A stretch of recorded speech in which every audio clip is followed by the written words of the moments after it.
Hello, everyone, and welcome back to the Soldiers of Cinema podcast. We are your two usually unusual hosts, Clark Coffey and Colin McFader. Of course, I'm Colin. Clark down there in California. Down How's there. it going? I'm down there. I'm down Yeah, there. way down there. Way down there.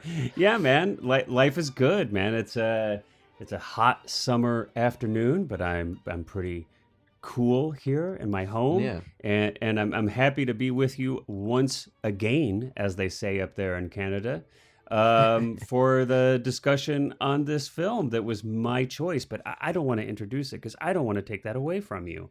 Yes, of course. Yeah. So the movie that you chose this week is Embrace of the Serpent. It is directed by Ciro Guerra. Yeah, 2015. Apologize for if I butchered the pronunciation of that and many other things I assume during this episode. I probably will. You know, we do our best. We do our best. Exactly. Sometimes we mispronounce things and sometimes maybe even our ideas are cuckoo, but you know what? They're ours. And yes. Nobody can take that away from us. We're just here having fun, talking about movies. I mean, so how serious could it really be? But yes, no. So this one came out in 2015. 2015. It was kind of a festival movie. I don't think it got too much of a wide release. I remember it playing at the TIFF Lightbox in Toronto, not for the festival, but just regularly. And right.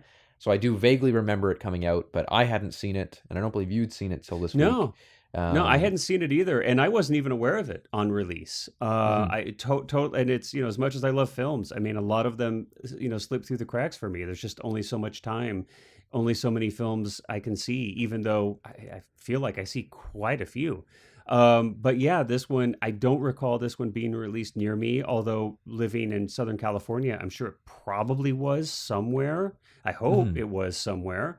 Because I think it's certainly deserving of a theatrical release, although it wouldn't be wide, of course. But yeah, like you said, it did get a lot of traction in the festival circuit. And I mean, it even actually, it was submitted by Columbia for the Best Foreign Language Film at the 88th Academy Awards. Yep. So, and it was included among the final 5 nominees, and it was the first Colombian film to receive a nomination for the Academy Awards. So, I mean, that's pretty decent visibility there. But yeah, it still nonetheless escaped me. And, who knows if I even watched the Academy Awards at that point. But I just had no recollection of it. But how I came to it to recommend it for this was that my wife actually saw it on a plane, and she recommended it to me. And I was like, okay, well, I'll check it out. But I wanted to watch it first. So I actually watched it first. And then I thought, yeah, you know what? I think this would be a really interesting film to discuss on the podcast. And I thought it was kind of especially interesting because I felt like it had some parallels to some of our previous discussions with Herzog. And of course, his like notorious time in the Amazon, right? I mean, that's, whether for several movies. My Best Fiend, and of course, Aguirre, Wrath of God, Fitzcarraldo, all 3 of those films we discussed early on in this podcast's history. And so I thought, hey, this will be like kind of just an interesting like circle back to some of the same cinematic landscapes that we discussed in those first films. So yeah, but you're right. My first viewing as well, and what we always kind of like to do to start off our discussion on the films is to kind of talk about our personal experiences with the film. And so, Colin, if you don't mind, kind of share what your just kind of, initial experience viewing the film was. Yeah, I mean, So I didn't really know much about what it was about at all. Again, I vaguely remember seeing the trailer for it back in 2015, but nothing stuck with, like, I don't really remember what the trailer even was, and so I didn't watch it prior to watching this.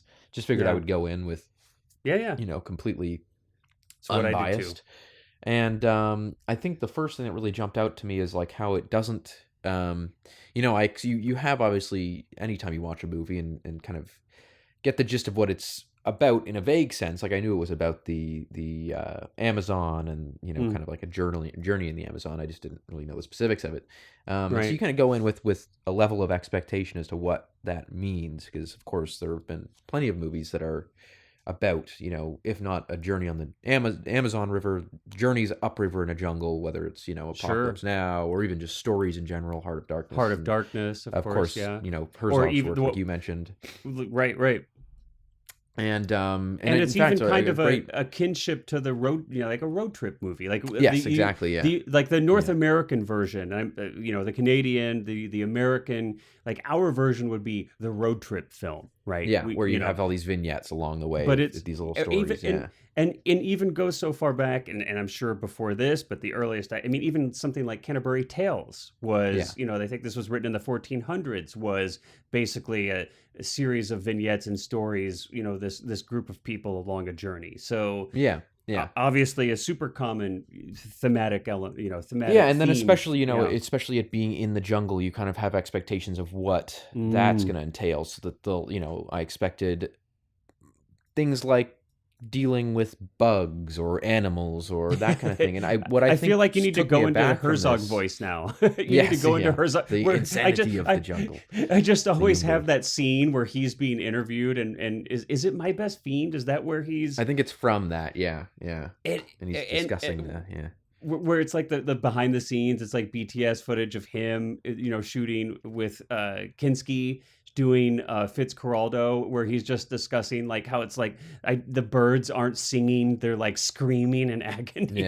yeah, and it's Yeah. like the internal chaos of the jungle consuming itself. But you don't. Okay, sorry. What Yeah. I think is Yep. interesting about this, though, is that you don't really get that kind of Mm-mm. sensationalizing, like that. There is No. no in this movie. There's no sequence of them falling in the river and a crocodile. Like, I know that sounds sort of cheesy, but a lot of these movies they No, but it's what kind it of do is. A lot include of them that, or are. like there's like a Yep. panther or a tiger. Of course, there are Yep. animals featured in the film, but they're used more as a symbolism for Yeah.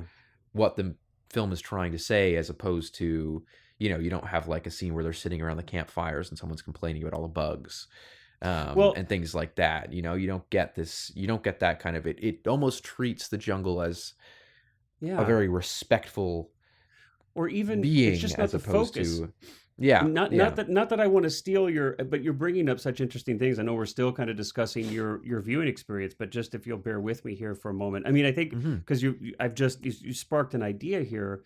I think like just from the get go with the cinematography, right? We have a black and white cinematography that just immediately kind of plays against what you would normally like. We don't have any huge establishing shots where we've got, hmm, these large landscapes of the Amazon jungle, and it's like we're just overwhelmed with saturated green, right? We don't, and you're right, there's not, we don't, a lot of times it'd be like this large Amazonian landscape, and then we'd cut in on some like inserts of like, animals, and the plants just like overwhelming the frame. But this is shot in such a way where the Amazon is actually kind of, I mean, this could have been shot on. It kind of takes away the alienness of the landscape. Is yeah, almost what I yeah. feel, because it's not from that perspective, like you're saying. So sorry, I just wanted to.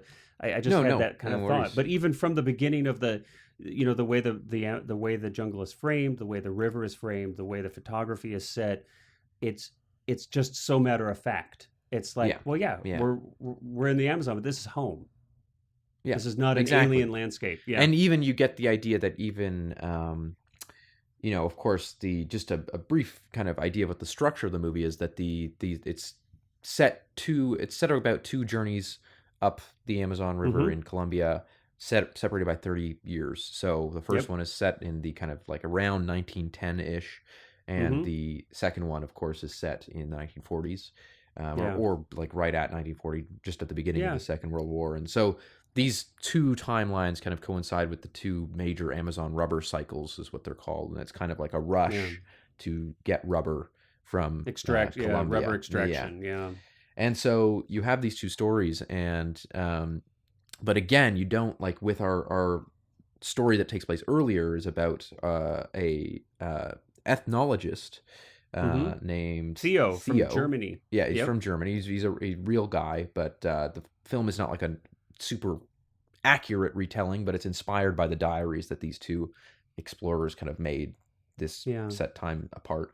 But you don't get this idea that like Theo is even like, he doesn't seem like he's out of place in the jungle in a sense. Like he's not like there are a few moments where he like, he can't necessarily paddle the boat well and things like that. Like he certainly has that element to him, but he's Hmm. not like, oh my God, a bat. And, it's not like Willie Scott running around in Temple of Doom with like a snake on Right, her and right. stuff.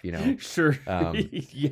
so you don't even have this, everyone kind of just it seems very tame. Like it's presenting the jungle as a character for sure, but it's not presenting it as its kind of usual typecast of this big, scary, horrifying, Sensationalized. It's not consuming. sensationalized. Yeah, Yeah. exactly. Which I thought, that immediately kind of stuck out to me Yeah. as something that was interesting and something that was unique about it. And again, Yeah. like you said, that is taken very literally in the way that it's shot, black and white photography and all that. Um, but yeah, and so what is interesting about that too is that you immediately get this sense that, or at least I immediately got this sense that as we are going along and seeing these vignettes, that the circumstances are so much more about the human characters involved in these moments and Hmm. not about, the jungle is almost like an innocent bystander that is being hurt through Mm. this, like the exploitation that the movie kind of explores, rather than, sort of like a man versus nature style of thing. And so you end up with all these vignettes that are very much based around what humans are doing to other humans and how humans are Mm. controlling and how humans are bastardizing the nature and the plants and things like that to Or um impacting each other even. yeah, exactly, yeah. Maybe less even, because I think that is, I again, not to, but just real quickly here to jump in. I mean, it's certainly there's the element of the kind of the resource extraction and maybe the abuse of the area, but at least the sense that I got when I was watching it, it was far from the main focus. That it was rather, a very interpersonal story, or a very Yeah. intimate story about the impacts that individual humans have on each other when we have either collisions of cultures or colonization, resource extraction, or even just the passage of time and how that impacts us. Or, I Yeah, mean, yeah. I think that there's a lot of interesting layers, which was something that really jumped out to me when I saw it. But please, I'll hand it back to you though as you continue. But yeah, Yeah, no, so I thought that it just that immediately made it interesting to me, that this idea that it's yeah, not just kind of sensationalizing the dangers of the jungle and nature and things like that, and then it tells a much more kind of human story, um, and treats almost the humans in it as you never. I mean, there were a few moments where you have sort of these minor antagonists. I almost want to say like they're antagonists for mm, really just the scenes that they're in. yeah, Um, and even in those instances, it's not like you're ever given some sort of monologue to understand why we shouldn't like this person or why what they're doing is yeah, wrong. It just kind of very matter of factly shows what's going on, and it treats it in a very, very nuanced kind of moral, almost understanding of what is happening, not empathetic, necessarily condoning, yeah, yeah, but yeah, certainly being, empathizing with um this, and even takes it to an extent that, because of course these stories are set 30 years apart, but there is one character that appears in both stories who is kind of the guide, the indigenous guide, the Kara shaman, Makate. Yeah, he's a Karamakate, shaman yeah, for a yep, tribe that he believes has been wiped out. But yeah, you actually see the events and the choices that they made on their first journey, or on the first journey, with the results and the consequences of those yeah, choices later, 30 years later, and which is very interesting because it also kind of shows this idea that, Kara McCall, like it.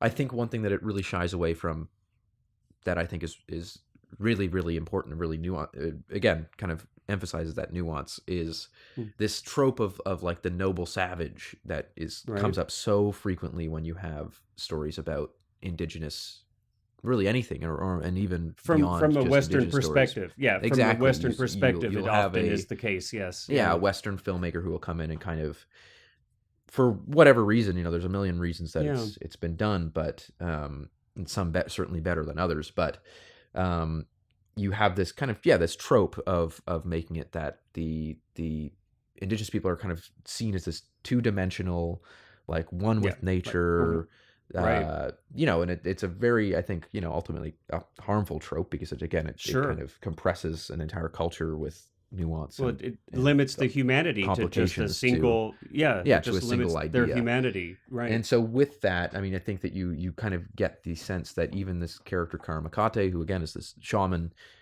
makes those mistakes and kind of has to come across the consequences of those mistakes later on, and Mm, that it challenges his idea of, sure, maybe he has an answer to Evan or Theo's issues, that the problems that they're facing as people, he tries to sort of help them with, or at least show them a way. But then he also kind of comes into his own way where he says like, well, mm, or at least thinks, am I is what am I doing that's correct here, and how am I mm. actually impacting these people? And so it kind of asks those questions, which is very interesting to me. Yeah. And again, it's just the nuance in that kind of writing is really what stuck out to me. But what was Yeah. your first impression? Let's hear about Yeah, no, yours. that's Now that I good. went That's on a good. long-winded. I No, that's perfect. I'm glad that you had such a like interest, a complex like reaction to it. I mean, that's regardless of whether you like the film or not like the film, to have a complex reaction to it, I feel like is the best compliment. I mean, if I, Mhm. that's what I would hope as a filmmaker for sure. Um, yeah, I mean, so much of what you said, I think, resonated with me too. I mean, I think I was, I think with many films, I initially I'm impacted by the cinematography, right? Because it's right there in front of you immediately. And I think, and I just kind of discussed how I was kind of taken by the choice of using black and white cinematography and kind of just skipping all the tropes that we had just talked about how a Western film, or especially whether it's like even Herzog's films, or Apocalypse Now, this like really kind of emphasizing the alienness of the Amazon landscape, right? The Mhm. having this film be so devoid of all of that, and that we immediately start in a very intimate place where we're meeting the young Karamakate. That really struck me. And it's actually a really beautiful shot that we kind of start with, where we kind of push in on him, and there's this reveal. I mean, right off the bat, we have Theo is revealed, and as the kind of comes up in the canoe, and we see that he's sick. And Manduka, which I don't think is a character. Have we talked about Manduka yet? But he's a No, really not really. important No, yeah. character. Yeah, he's an extremely important character. He's been traveling with Theo, and basically, we kind of learn throughout the film that Theo had basically saved or released Manduka from a rubber plantation. From basically enslavement there. And so Manduka has now become his guide and assistant, and is actually quite loyal and defends Theo actually throughout the film, which becomes kind Mhm. of some like moments of friction between him and Karamakate, because Karamakate is like, "Hey, why in the world are you helping this white man? Like they bring nothing but death and destruction to our land. Why are you Mhm. helping him?" And it's definitely one of the mechanisms through which I think the filmmaker tries to interject some of that nuance and complexity that you're talking about, that moral complexity, which is important. So I think I was just immediately kind of captured by that, right? Um, and so we have the introduction of all these characters in that earlier time frame, like you said, around 1909, 1910. Now we don't know this at the time, but we learn it later. And then we have a Mhm. credit sequence, and then now we jump right into another timeline. So I was like, ooh, okay, we're gonna have like two timelines here. This is interesting. And it took me, I'll admit, because I'm very slow, and I'm kind of focused on ooh, the pretty cinematography. and Yes. Yeah. sometimes and sometimes I'm a little slow. Like I have to admit, sometimes I'll be watching a film, and if I'm watching it with my wife, I'll have to pause or interrupt the film, which is like, I'm sorry, wife. Um, but if, and I'll be like, wait, what's going on? Sometimes Yeah. I No, I lose the, get that. I understand that. I miss these like really simple plot cues sometimes. So but we come into the second timeline, like you said, in the 1940s, where now we have this second white traveler. His name's Evan, and he's American, and both travelers are in search of something. Theo is in search of basically a cure for, and we never really, the film doesn't go into this, but in real life, in his diaries, we know that he suffered and eventually died of malaria in the Amazon. Mhm. But he's clearly very ill, and him and Manduka are seeking some kind of cure or help for his illness. He's clearly like really direly sick. Um, And ultimately, what that means is that they're looking for a plant, right? They're looking Hmm. for medicine to cure him. Well, Evan is also looking for plant. Now, he's kind of a little duplicitous in that he's really actually kind of looking for a disease resistant rubber plant to take back to the United States to use in Yeah, a because war the effort for World Second War World War, II. they used to get the rubber Right. from Southeast Asia. Obviously, that was kind of cut off when So the they're trying Japanese to, kind of expanded. Yeah. right. So they were trying to kind of find ways to help increase their rubber production. But he also is though an entobiologist, Hmm. right? Did I get that right? Is Yeah, that what he he's a was? botanist. Yeah. A botanist, botanist. Yeah. Sorry. Sorry. So Theo is a Right. ethnobiologist, and Evan is a That there botanist. you Yeah. go. So they're both, so there is a certain level of like education and respect for where they are. It's not like Evan is just some, like agent of the government or Hmm. rubber company, and he's here to do, he is here to do this, but he's also a scholar and a scientist, and he's extremely interested and knowledgeable in the native plants that are here in the area. So he also is looking for.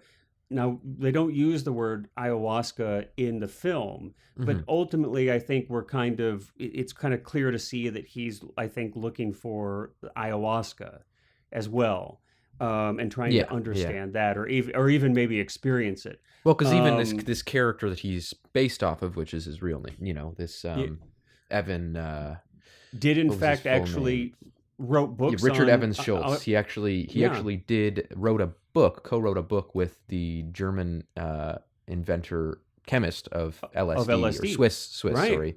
Yeah, He clearly later in his life became interested in that stuff, or continued an interest in yeah, it. So that yeah. doesn't really So come up much in, like, it's not about him figuring out the key to no, no. But this, there's this but it is, complexity of yeah, motive, important, though, and which it's I found important interesting. context. Yeah. Yeah, but I just mean there's these complexity of motives, and and Yes. and Yeah. I Yeah. and which just kind of speaks a little more to what you were talking about the ethical complexity and nuance, and the nuance and complexity in the characters, as opposed to being simple tropes. Yeah. I noticed that too right away, and I was like very relieved, because it's kind of when you see that in a film, when it's like stereotypes and tropes, you're just kind of like, oh geez, this again. Yeah, it becomes um immediately predictable, and yeah, yeah. yeah, it's just not good storytelling, if nothing else. It's just not good storytelling. So generally speaking, I mean, look, there's places, goofy action movies, hey, yeah, of course, right? Yeah, we're Like, not looking for the nuance there. well, yeah, generally speaking, stuff blows Yeah. up and whatever, and that's okay. But yeah, yeah. And so it was like very pleased to see that right away, and I was really kind of taken by this. What was going to be clear to kind of be some kind of dual timeline, and it was Mhm. also kind of clear that what you were, not only was it a dual timeline, but that you were going to see a journey, like you were going to see a journey that had very much had parallels, these physical parallels, that they're going to go down the river in the same way and go to some of these similar stops, but that they were going to be separated by 30 years, and that we were going Mhm. to see not just like a changed jungle or a changed river, a changed landscape through time, but you were also going to see, especially, and I found this was maybe the most compelling part to me, was the how Karamakate was changed. Mhm. Now, Karamakate is an extremely interesting character, and I think used really well by this filmmaker. And so this is, I think, maybe the biggest impact on me when I watched this, and it was the thing that kind of most had me interested to bring it to our podcast to discuss it. So Karamakate, I think, simultaneously is a fantastic symbol for what has happened to his culture, or Yeah. Yeah. to many of the cultures there. And so what I mean by that is that, he represents the last of his tribe, and the reason that his tribe is now reduced to him only, or at least he thinks, is of course because of the rubber extraction by Mhm. European powers, and the enslavement and basically near genocide of many of the peoples there, if not just full on genocide. Mhm. Um, Yeah. But more nuanced than that, you also have a westernization, a colonization that's happened there. So even those people who are remaining, their cultures are being impacted and kind of overwhelmed by Western culture. And we see some of that by, there's a Spanish mission there where a priest is in charge basically of several dozen orphaned native, indigenous children, and Hmm. he actually denies them their language, and their, every aspect of their culture is denied as and is labeled as pagan, and they are disciplined like fiercely, Hmm. flogged if they display that culture, and they're forced to speak Spanish, and they're forced to live in the ways that this Spanish priest thinks they should. Um, so he represents, so it's interesting in the beginning, he's younger, he's 30 years younger, he's like very physically fit, he's strong, he's passionate, he's in command of his environment, we would say, right? Yeah. Yeah. He's and when we find him 30 years later as an old man, he's still dressed identically to the way he was in the beginning, but we can see now that he's no longer the stature of his self. He's 30 years older. He's more fragile, but more importantly, he's kind of going through the motions. We see him drawing on this large like rock face. He's these pictographs. Hmm. But when Evan asks him what he's drawing, and this is in their first meeting, he says he can't remember. He doesn't know. He can't recall, and Hmm. he is disconnected from his memories. And he actually, this is the first time we hear him kind of draw a metaphor, or kind of draw on this mythology of this creature that roams the jungle, that's like everybody has this mirror of themselves, this Yeah. but The but second this person. mirror, That's yeah. this second person, but the second person though is hollow, has no Hmm. dreams, has no memories, is hollow. And so he says, I think I am that. I'm no, I've turned into this. I have no memories, I have no dreams, I've disconnected. So symbolically, he kind of, I think it's a really effective like symbology to represent the disconnection, right? This culture, that the narrative thread has been cut, and now there is no memory of this culture from the past. But also on another level, on a more personal, individual level, I found it quite fascinating that he also represented, I think, what all of us to some extent probably will experience in our lives if we live long enough to Hmm. age. I found it quite fascinating that it's this, when we're younger, we're generally filled with dreams and filled with energy and passion. And as we age and we go through this journey, right? That there may be certain aspects of ourselves that we are cut off from, that we lose some of our dreams, or that we lose some of our memories, or that there's a real fear, right? Or a real Hmm. possibility that that can happen. Yeah. Um, and so I think there was that too, that it doesn't have to even necessarily be so symbolic, that it's, well, symbolic but just in a different level. So that was extremely compelling to me. Hmm. Yeah. No, me That too. really, Yeah. that yeah, that really captivated me in this film, and I have to say I was like pretty emotionally impacted by that. Hmm. Surprisingly so, actually. I think by the time I got to the end of the film, and I find this, sometimes with films that are really a cut above, um, that because there's some films, right, you watch and they're quite saccharine and they're like manipulative, and yes, you're like laughing and crying, and you get to the end of it, and it's nothing as a surprise. You're totally aware of how you're feeling and why you're feeling it, and you know exactly what the filmmaker did to make you feel that way, and you've kind of gone through the motions, and you've had this experience, and that's all well and good, and that's fine, but there's no surprise there, right? There's Hmm. other Yeah. films though, I feel like, where I get to the end of them and it's like I don't know why exactly I feel the way I feel. Like I Yeah. really have to sit in it and think about it. And like, whoa, I'm actually surprised I am that emotionally impacted.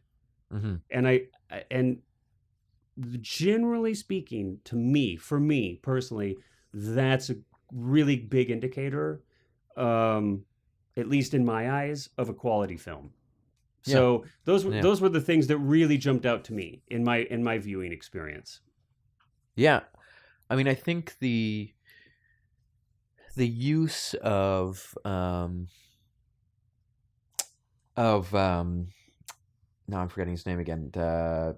Karamakate? Karamakate as the Yeah. through line, where Mm-hmm. there's almost no. I mean, of course, Evan is aware of Theo's journey and is there Well, because he read well, his book, I was but going to say the he actually has. Evan actually has. I just yeah, want the to book interject that real yeah yeah quickly because I think it's an interesting note in the film, and that is that Evan actually has.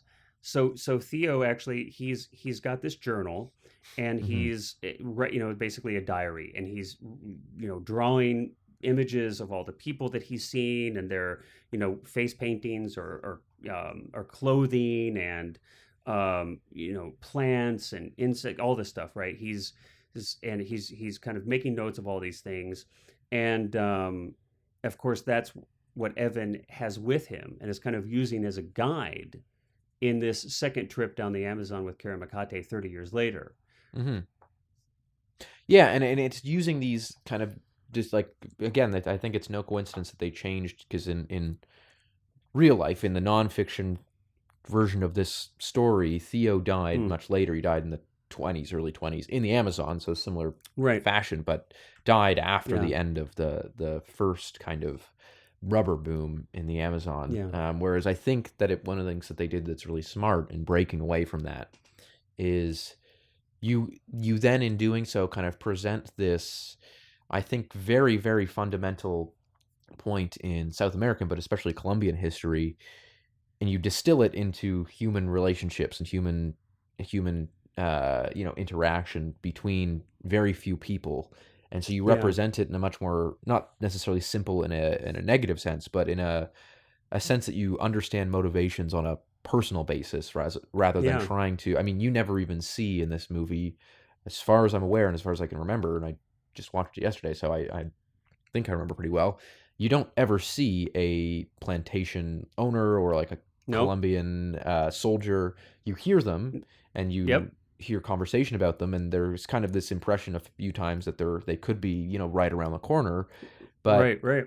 rather than taking what I think is again a very fundamental point in this country, all of these different cultures' history, and kind of blowing it up into an epic and saying like, look at this. This is this incredible run of rubber, this rush of fortunes that like a gold rush kind of thing, right? And you Yeah. present it. You could present so easily could Well, present this story that way, and yet I think in there's always the temptation, right, to kind of try to yeah, show scale. I think, and hmm and look, I think that's definitely got value, right? Because there was scale to this. It wasn't something that just happened in a few places. I mean, you know, countless lives were impacted by this. yeah, yeah, Entire countries and entire regions and entire tribes and cultures were impacted. So there is a scope. You're right. I mean, yeah. there is a scope, but they chose to kind of come at it the other angle, which Yeah, well, and the is film doesn't necessarily hide the intimate. scope. Like it Yeah, doesn't present it, but it also, I mean, every single indigenous person we meet along the journey has something to say about plantations or rubber, the harvesting of rubber. So it's very clear. The movie makes it very clear that this is something that affects the people, even the yeah, furthest, most isolated communities deep in this yeah, jungle that are only accessible by a 3 days journey on a boat. Um, yeah, and it really kind of emphasizes how far reaching these consequences are, but it doesn't necessarily present it in a kind of big cinematic epic. Yeah, grand kind of fashion. And I think that also makes the final moments or the final few moments of the movie very impactful, where the whole movie is not only is it just set in the jungle, but we spend the entire film on the jungle floor or on a hmm river in flat jungle and landscapes. We're and never really above the intimate framing. canopy. It's Yeah, very really intimate intimate framing, framing. We're longer very, yeah, lenses. I mean, a few wide stuff, but primarily not if it's much. wide, it's very close to the characters. It, yep. So you're always, the characters are always filling the frame.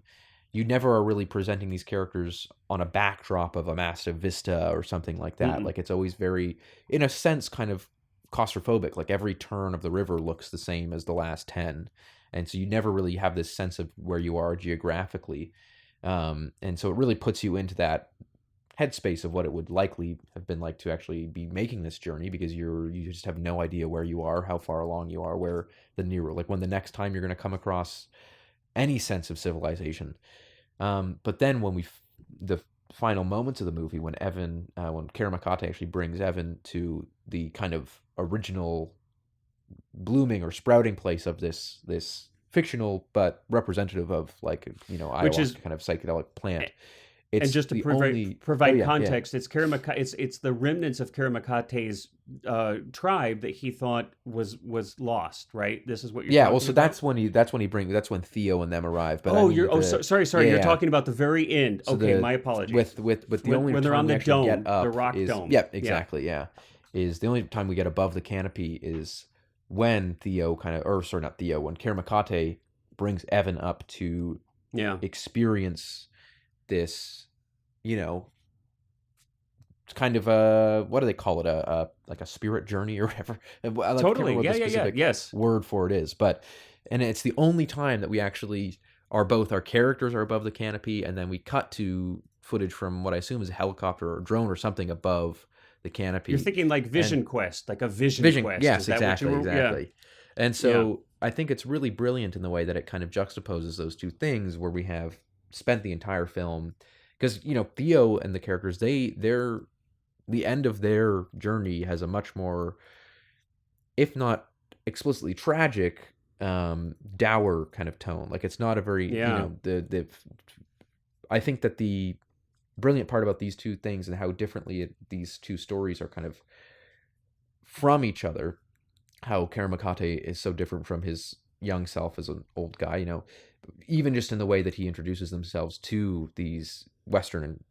Westerners that are coming in that, Well, in the yeah. young Karamakate is immediately standoffish and aggressive and kind of defensive, and Right. says, like, get away, and he threatens to they have the blow dart thing, and he's threatening to, Well, um and the you only know reason he agrees to assist is that Theo basically says, "Hey, I have actually seen your tribe. There yeah, are other members of your tribe left alive. I know where they are. I can take you there." yeah, So that's yeah. really that's the only reason that Karamakate, young Karamakate, agrees to assist and go along in this journey. And of course, the end of that journey, the first journey, is him arriving at the remnants of his tribe and realizing that, yeah, they've completely bastardized this, Yeah, what is a very the sacred, sacred plant. Yeah, plant that his tribe has kind of started using as a recreational drug in a lot of senses, and kind of almost just being. like alcohol. It's Yeah, almost like a exactly. parallel to like they're just kind of drunkenly just yeah,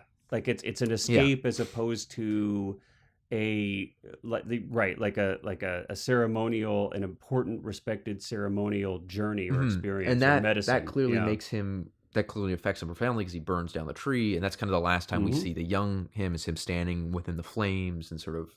And then, of course, Right. Theo and, Manduka run off as the Colombian army comes in. But I think what it also does, what at least the impression I got and the interpretation I kind of took away from it, is that when we end the film with Evan actually finally getting to this spot, and Hmm. Karamakate actually destroying the final tree, but in a much different tone. He's not vengeful, and he's not, angry. He kind of, it's almost like he's finally reached this place where they've successfully broken down these divisions between the two of them, and that they, despite the fact they've come from completely different cultures and lives and led entirely different lives and even have different motivations for being right there. I mean, there's even the moment when Evan kind of has this feeble attempt at, like, kind of threatening him with a knife, and Kermakate just does not Hmm. even really acknowledge it. Um, that you see Kermakate kind of almost, for lack of a better term, like ascend when Evan Hmm. has this psychedelic experience from the plant, and it's almost like that was his, that he was misinterpreting what his real task was, or Hmm. what his purpose was, and that his purpose now, or what he realizes, that his purpose is kind of preserving this culture as something that can't be, if it's gone, it can't be corrupted, in that sort of sense. Like, there's a kind of this overarching, um, conversation that's had, especially from Manduka throughout, with, in regards to Theo, but I think Evan kind of represents the same idea that, our cultures are dying, we're being rooted out of the jungle by these plantations, and our people are being stolen. And if they're not stolen to work on plantations, then they're stolen by these kind of residential schools and converted to Catholics and are Mm-hmm. westernized. And these guys, of course, Manduka's talking about Theo, but in a general sense, these researchers are a way of us preserving our culture, and that this he's writing down, he's respected back home, and he's going to go show them that we're not the impression that Europeans have of us. We're not, these stereotypes and these caricatures, that we have culture and nuance, and so Manduka in a lot of ways kind of approaches it as this preservation in a historical or a literary sense. And I think that the ending of the film is kind of realizing the bridge between those two things, and that you have Manduka, who is this westernized indigenous person that is supporting Theo on his journey, and we have the young Karamakate, who is resilient and resistant to what is happening, and is kind of going along because he's been enticed by this promise of seeing again his tribe he assumed was extinct. And so then when we finally get to the point where Evan and old Karamakate are having this kind of experience together, that you do sort of get this sense that, yeah, it's like you're bridging these two ideas together, in that it's almost like an acceptance of the world being the way it is, but at the same time bringing somebody else on that kind of journey and showing them, changing them. Evan changes almost as Mm-hmm. much as Karamakate. So Well, absolutely. yeah, so there's Certainly. yeah, so it's a really I like interesting, I this. think, nuanced ending that Yeah. that comes up with this, I mean, not necessarily middle ground. Like, I don't want to pretend it's like, oh, it's neither sides are right, but it's more that it takes it a step further, in the sense that it's like you kind of have to ascend beyond these very extra, or what's external differences, in order to well, yeah. preserve these kind of, like, Boy, these beautiful things in life. And yeah, yeah, yeah. There are things that transcend. Boy, you've sparked a lot of thoughts in me. I mean, I think, one of the things that really stands out to me in this film is that it's empathetic and it's nuanced, and in the treatment of all of its characters, which I really appreciate. Um, and I mean, I think it's for me where I see so much of that, but it's you see it in all the characterizations, all the characters, but it's also in these vignettes, right, in both timelines as we go down the river. It's we have in our first timeline, in the first place that we stop, Theo and Manduka and young Karamakate stop at this small village, and there's a tribe there that Theo and Manduka know. They know each other. They've obviously spent time there, and they're very friendly. And so they have like a really relaxed, nice evening there. Where, matter of fact, even Theo and Manduka perform in front of the village, and you actually mhm. see young Karamakate laugh, and is actually it's a first, he kind of has a break in the wall that he's presented to those characters, which I thought was really a sweet moment in the film, an intimate and sweet moment. But in this vignette, you have when they're leaving the next day.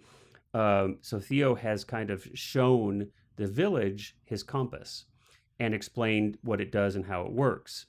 When he's leaving, he realizes his compass is missing. And Mhm. so right before they get back on the canoe to head back out on the river, he approaches the small tribe and says, "Hey, does somebody have my compass? I don't have it, and we really need it."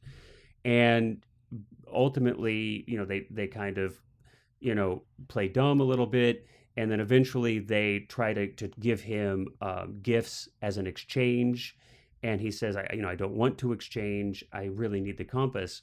And he gets really frustrated and angry, and even kind of starts to manhandle, one of the younger villagers. And finally, Karamakate, they're like, okay, we'll leave. We need to leave. And Theo is like, I really need to get that compass. If I leave it here, and we don't know exactly what he's going to say. And I found this was interesting. He says, "Hey, if we leave the compass here, it's going to replace the ways that they understand to navigate. They navigate by the winds and the stars, and if we leave this compass, they will forget and lose those abilities. Yeah, it's like a rapid And acceleration of technology kind of thing. and then young Kiramakate says, well, who are you to decide what knowledge they can or can't have? Knowledge is for all mankind, all humanity.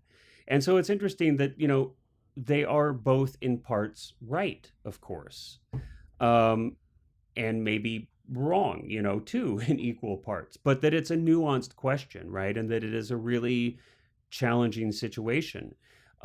We have another moment um, where it's Manduka and Theo and young Kermakate again, and they come upon this area in the jungle where it's clear that someone is harvesting latex from the rubber trees.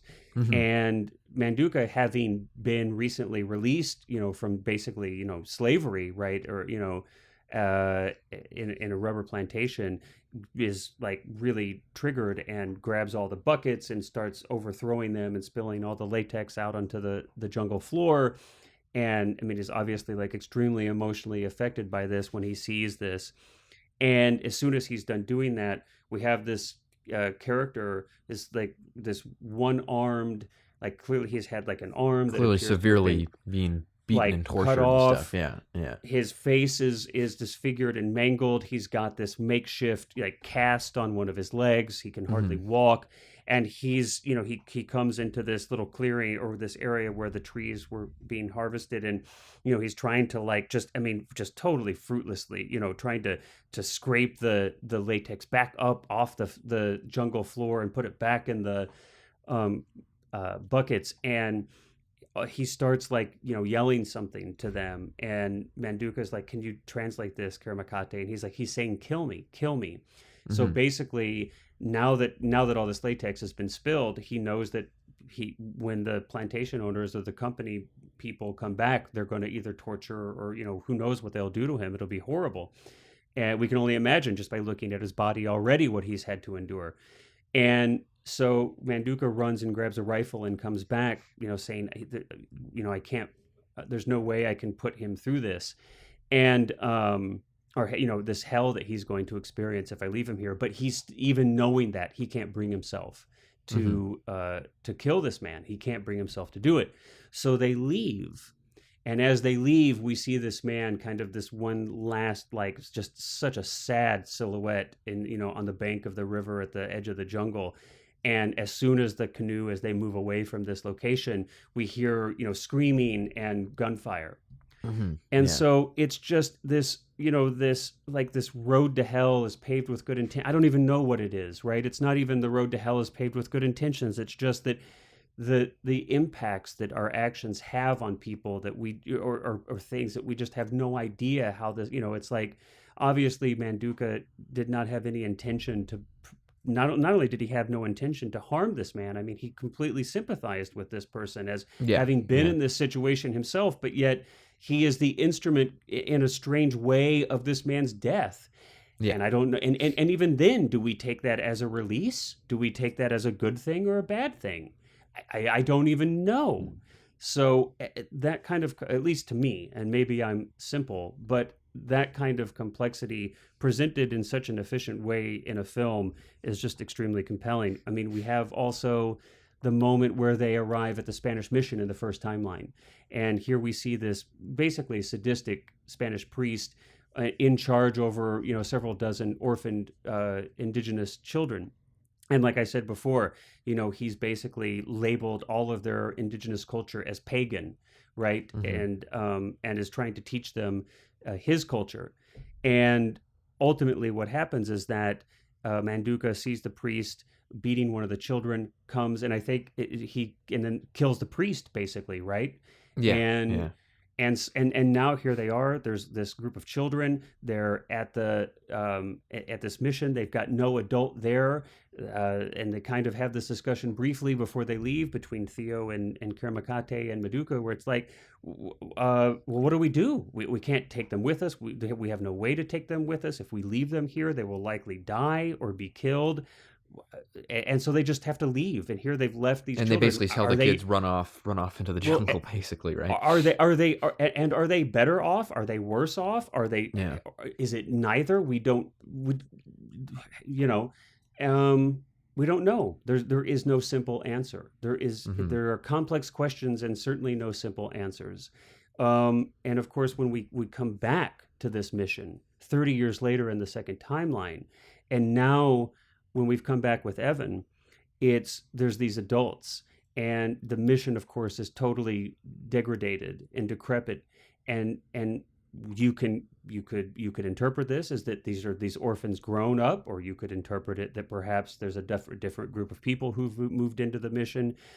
My interpretation was that it was these children grown up, Yeah, yeah. um, and they had stayed there, and they had taken these so strange aspects of their own culture. And Karamakati actually says it's the worst of both worlds, Hmm. where the children have taken parts of their own culture and have been like and parts of the Catholic priest culture, and kind of mesh them together in this perversion that is this strange cult where one of the men thinks he's Jesus, and he's And got the man who this. thinks he's Jesus is clearly a outsider. Like he clearly is a I think he's supposed to be like a Brazilian. So, like he's not. I believe, as far as I could tell, that he kind of came and almost like took over as this It's possible. I Messiah. missed that. I missed that, but totally possible. Totally possible. But that's an interesting interpretation. And that completely could have been what was conveyed, and maybe that had just escaped me in it.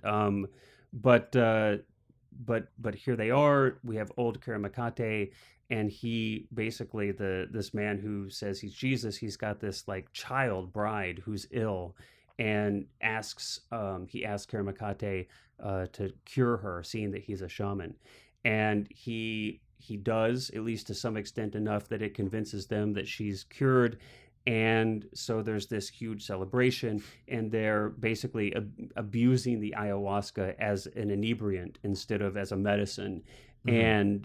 And Karamak, and they ask him uh, to partake, and Karamakate is like no, and ultimately Karamakate poisons their large batch of ayahuasca, and they leave this group of people for dead, almost in the same way they left those children basically for dead in the first timeline. And now you're wondering, was this, what is the moral complexity of this, Hmm. what they've Hmm. done. So I just found at every turn, and like you said, at the end, when we get to the end of the second timeline with Evan, and Karamakate has taken him to the top of this dome where there's the last remaining flower, and he actually, makes the medicine for Evan, and you're right, and Evan kind of has this moment where, at first Karamakate is like refusing, him now, and Evan's like, I'm gonna get what I need come hell or high water, and he tries to kind of pull out a knife on him. But we see Karamakate kind of that vigor and that strength come back, and immediately just overtakes Evan, right? Evan doesn't really have too much fight in him in comparison. And Hmm. ultimately Karamakate shares the medicine with Evan. And then we have the only moments of color in the entire film, which is this. It's all I kind of thought of, it reminded me of almost like the 2001 moment, but Hmm. it's this beautiful color kaleidoscopic, um like abstract moments, this representation of this vision quest, like you said, where he's on this journey on the ayahuasca, and then when he awakens from this journey, or kind of returns from this inner journey, he's left alone on that rock dome, and no sign of Karamakate. We have no idea where he went. But it just to kind of speak to what you had talked about, this transformation in Karamakate at the end. I mean, he says very specifically, he says, I thought that my goal was to teach my people this medicine. But in reality, what I realized, my goal was to share this with you so that you could take it. Hmm. Yeah. And so we're left at the very end after this vision quest, and Evan kind of comes down off the mountain alone. Now the last shot is really beautiful. He's standing at the bank of the Amazon, and there's these surrounded by butterflies. And we had seen previously early in the film that Karamakate, there's a moment that almost kind of in passing, and we don't, and of course we don't realize the significance until we come to this moment at the end with Evan. But Hmm. Karamakate is surrounded by these white butterflies fluttering around him on the bank of the Amazon. And so we kind of, the symbolic representation of the culture being transmitted ultimately from the shaman who held it indigenously to Evan, which was quite Hmm. beautiful. Yeah. Yeah, no, I think that it definitely it approaches again. I mean, we've used the word nuance so many times in this, but I think it definitely approaches all these things in a very human and again like very interpersonal way that these ideas are representative of a much larger systems and much larger events and things like that, and yet when you present them in a sense that you can immediately digest these ideas because you're understanding the dynamic between these two people or these three people in the case of the earlier voyage. I think the film does like a really brilliant job of just um, putting those ideas to very human, which I think is also, I mean, I also want to specify that it's not, and I sort of touched on this earlier, but it's not done conversationally. Like it's like so little is Mm-hmm. revealed through explicit conversation in Yep. this movie. Thank Um, God. they have conversation about the exactly, yeah, but it's like so much of this. I think one of the reasons that I think we have, and I think this has been a very fun element of this conversation, has been that we are kind of almost like filling each other in on each other's interpretations, and the reason that Mm. that is the case is because it's never very explicit. It's never really explicitly saying anything with these very, very simple and clear words. Like you don't get Karamakate sitting down with Evan and saying like, "Well, here now I'm going to pass my knowledge onto you through this," or even Manduka saying, "Oh, you know what? I worked on one of these plantations and I was tortured and abused, and this is why I'm throwing out the rubber here." And and it's so you end It's up so sad with that we even have to. It's so sad that we even have yes, to have to specify that mention. that's a good thing. Yeah.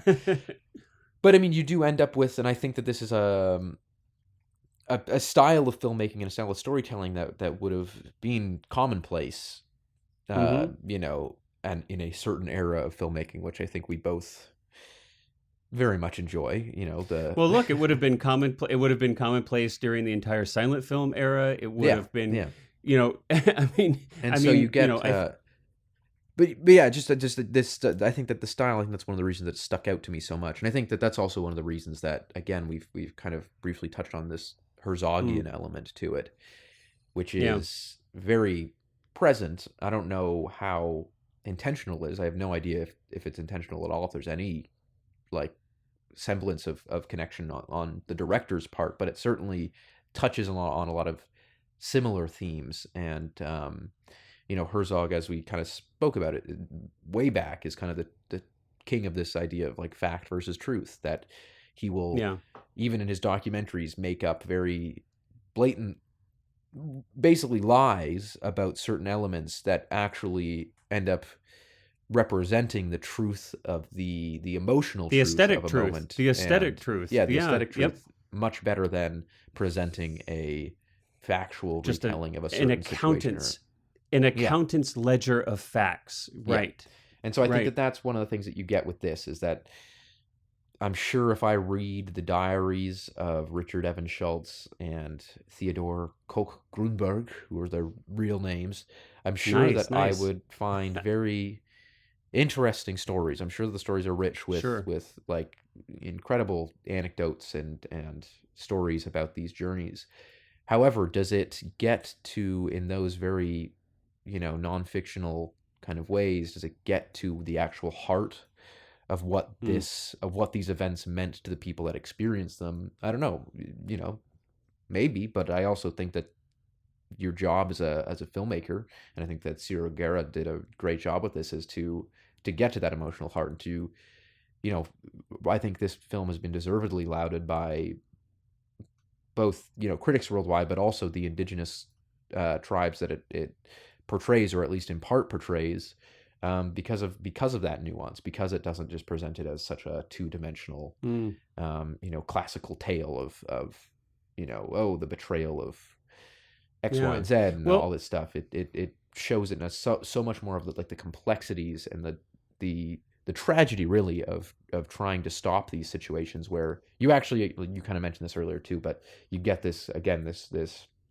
almost opposite sides of the coin when Theo is trying to prevent them from keeping the compass, and you've got um, Karamakate telling them that you can't stop that. You can't stop that progress, despite the fact that in a mhm. grand scheme of things, they're actually kind of doing the opposite. That Theodore and Evan, at a later date, trying to find this kind of new passage for rubber to be exported to the United States, is almost bringing in that industry and bringing in that rapid cultural advancement and technological advancement in almost a culture shock kind of way, despite the fact that they kind of, in this very surface level sort of way, say like, oh no, I can't leave this compass there. Like the compass is small potatoes in Mm. the colonization and uprooting of the Amazon Mhm. by rubber Sure. plantations, and Sure. yet this Sure. one tiny thing is kind of so, expressly stressed on Well, by Theo. So I think that, yeah, it's just super well done in yeah. that kind of. Well, and I think it's just, yeah, and it just, as we kind of wrap up here, I mean, I just think, sometimes, I mean, it's just the existential quagmire. If you, I don't even know if it's a quagmire, maybe it's just a soup, but the existential soup of just, all these things. It's just the world is just filled with living things trying to do what they know how to do, and it's just a it's a I mean, there's no way to there's no way to not understate this, but it's just humanity is just very challenging. Yeah, yeah.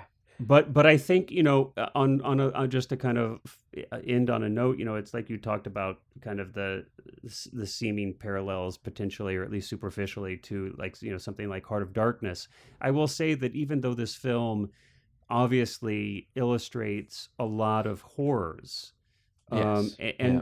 really, of course, they're horrors in the film, but they're horrors because so many of these things, and even worse, have actually happened, to countless people in real life, and that obviously is a profound horror. But the film finds a way, I think, to end not with darkness, but with light, and with hope, Hmm. and yeah. So right on, man. Well, I really, really enjoyed listening to your perspectives. Like you said, it's so fun to kind of hear, you kind of caused me to see things that I hadn't seen, or see them from different angles, and maybe hopefully vice versa. Hmm. I Hmm. likewise you, and hopefully to an audience out there, as well. If you've not seen the film, please go see it. It's really a fantastic film. I couldn't recommend it more. Hmm. Yeah, and it's available on a few. I think here it's available on Apple TV and a few different things. So pretty Yeah. easy to Yep. to access if you want to watch it. And I think we would both recommend it. I think that it's this conversation will probably make a lot more sense if you do watch it. So Yeah, yeah, I recommend it. absolutely. And not that that's our thing, but two thumbs up apparently. Yes. Yeah. Yeah. All Yeah. right. Well, Cullen, I look forward to your pick next time. And as always, really enjoyed our conversation. And to everyone out there, we thank you so much for listening. And until next time, we'll catch you on the flip side. Bye bye.